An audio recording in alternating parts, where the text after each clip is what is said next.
to all the people at Meade Church of the Nazarene.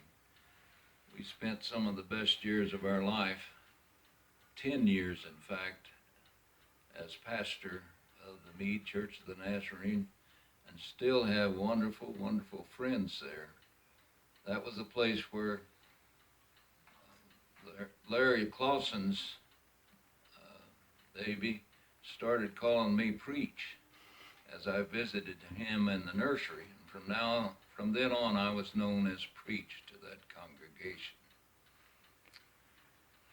Willie, you want to talk some? Well, you don't have to say anything else, but if you say Meade Church of the Nazarene, it shouldn't make me cry, but it does. We've had wonderful memories, and you all loved our teenagers, no matter if they were teenagers. And sometimes Mark and Doug Fuel would come, and Mildred was practicing. She was real religious about practicing the choir, and they had to take showers because they've been doing basketball, and then they'd come up on the platform and lay down with their hair all wet, and she wouldn't say a word. You could just go on like that's what they were supposed to do. And I don't know, I can just see Brother Norris Rother leaning back against the pew every Sunday, that same place back there, and they were faithful, and they would invite us to their home for Sunday dinner. And one time after we got through, he said he didn't know if there's going to be any potatoes left after Mark got his helping, but I guess we had plenty of potatoes. They were all just sweet. Right now I can't think. It just was so many, so precious.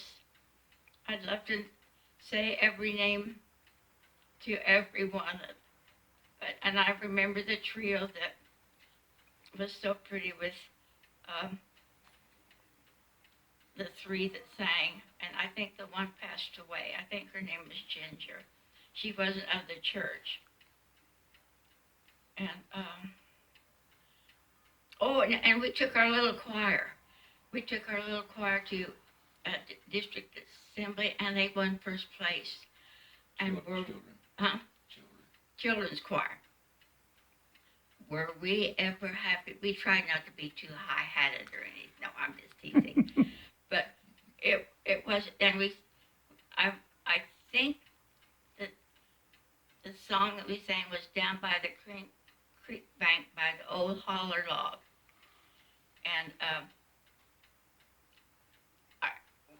it just, and then every Wednesday, Caleb would drive the church van and meet us out by the church, and the children would come down to practice the choir on Wednesday nights, and I tried to have little treats or something for them. But those days were like heaven. I just loved every day of it. Very good. Yeah. I think that's enough. Brother Aubrey, what's a real highlight that you can think of? I know that's hard to do after the 10 years, but what was a highlight? Well, I'm not sure I can think of any particular highlight, but Meade allowed us to be innovative, and they were willing to finance the bills. We had Spears there for a Saturday evening concert at the high school, and then they came and sang in the Sunday morning service. And events like that were experienced quite a bit.